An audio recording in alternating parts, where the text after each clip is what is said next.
Assalamualaikum warahmatullahi wabarakatuh. Perkenalkan, nama saya Dimas Subiansa, NIM 1119073. Langsung saja pada bab pertama, peradilan pada masa Khawarij, Syiah dan Mu'tazilah. Khawarij adalah suatu kaum yang keluar dari Ali bin Abi Thalib dan membuat kaum sendiri. Khawarij memiliki agenda besar, yaitu menghancurkan negara dengan syariat Islam. Eh, Kaum Khawarij sendiri di dalam mazhabnya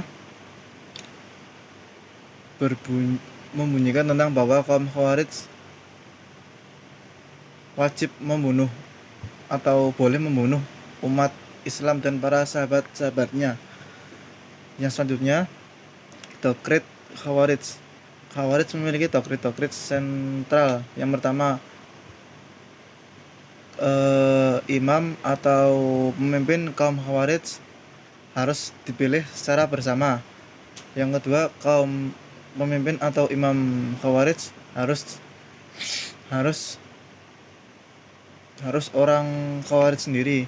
Yang ketiga, yang mengikuti perang bersama Ali bin Abi Thalib dinyatakan kafir dalam kaum Khawarij. Selanjutnya, bid'ah yang dibuat oleh kaum Khawarij. Bid'ah sendiri yang dibuat ada dua. Yang pertama, bid'ah memilih imam. Bahwasanya di kaum Khawarij memilih imam tidak hanya di dalam kaum Quraisy saja, bahkan boleh orang siapapun asalkan dia dipercayain dan tidak berkhianat. Yang kedua, Ali bin Abi Thalib dianggap kafir karena menerima masukan hukum dari manusia, bukan dari Allah. Selanjutnya, pada masa Syiah sendiri adalah suatu kaum yang taat terhadap Nabi dan serta para sahabat-sahabatnya. Seiring perkembangan zaman, Syiah terpecah menjadi 5. Yang pertama, Syiah Al-Zadiyah, Syiah Isnan, Syiah Asyariat, dan Syiah Gahadiyah. Syiah Al-Zadiyah adalah Syiah yang memilih ketua atau imam dengan syariat hukum, sedangkan Isnah dan Asyariah memilihnya dengan bertumbuh pada 12 kitab, sedangkan Gahidah menentukan imam dengan cara membanding-bandingkan atau melebih-lebihkan sifat imam itu seperti sifat Tuhan. Yang terakhir, Mu'tazilah sendiri adalah yaitu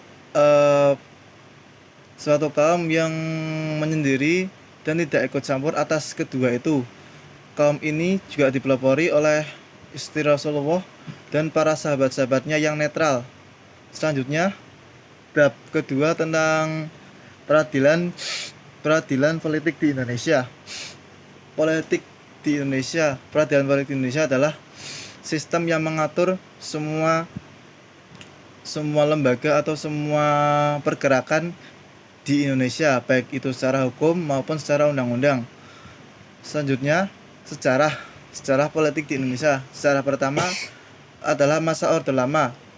Orde Lama yang dibuat oleh Soekarno-Hatta pada saat itu masih membuat perencanaan terhadap Undang-Undang 1445, dan pada saat itu pada tahun 1959 Soekarno membuat dekret presiden yang bisa mengesahkan Undang-Undang 1945 menjadi landasan negara.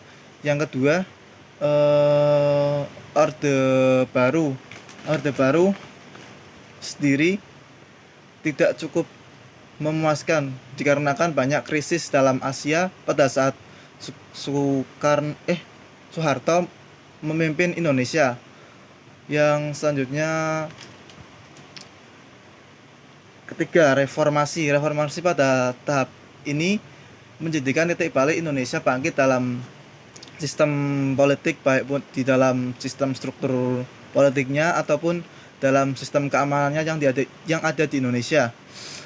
Selain itu, Indonesia mempunyai 3 badan, yaitu legislatif, eksekutif, yudikatif. Legislatif sendiri adalah lembaga yang membuat undang-undang ataupun memberikan kesejahteraan kepada rakyat terhadap keputusan-keputusan undang-undang tersebut. Lembaga legislatif memiliki dua tujuan. Yang pertama, tujuannya untuk mengatur perjalanan atau membuat serta mengawasi.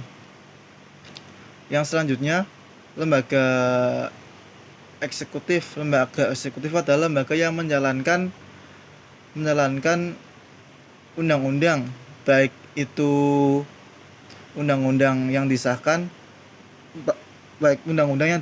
sedangkan yudikatif adalah lembaga yang sistem yang mengatur secara independen.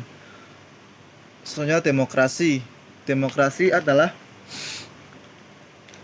sistem pemerintahan yang dianut oleh Indonesia. Sistemnya yaitu berarti dari rakyat, oleh rakyat, dan untuk rakyat. Terus demokrasi memiliki 5 ciri-ciri dalam menjalankannya. Yang pertama, rakyat harus terlibat dalam sistem demokrasi,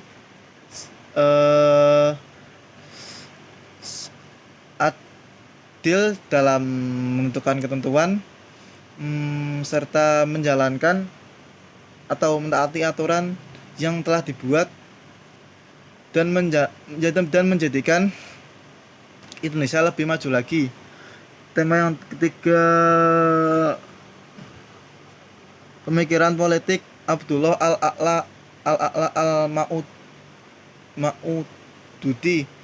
Beliau merupakan dari golongan yang mampu. Di masa kecilnya beliau disekolahkan dan beliau dikhususkan dalam bahasa Perancis dan Arab, serta beliau pada umur 15 tahun sudah menjadi wartawan. Dalam hal ini beliau memanglah sangat tertarik dengan bidang wartawan ini.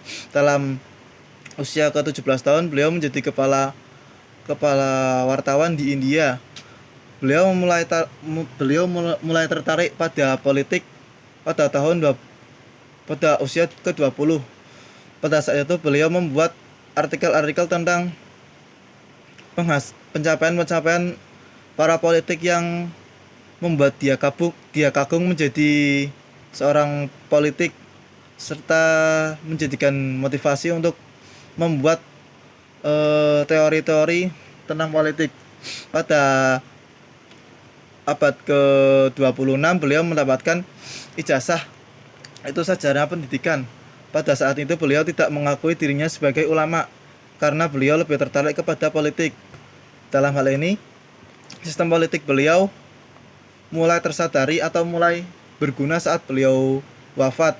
Pada saat itu pemikiran beliau mulai berkembang dan menjadi kenyataan. Oleh karena itu, pemikiran ini sangat menjadikan pedoman bagi para ulama-ulama yang saat itu tidak percaya atau tidak mempercayai tentang teori-teori yang dibuat oleh beliau, sehingga saat ini mereka pun hanya bisa membaca karangan atau masukan-masukan dari beliau saja.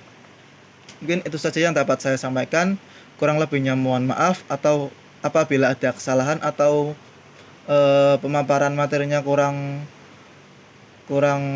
bermanfaat atau kurang banyak, mohon maaf. Wassalamualaikum warahmatullahi wabarakatuh.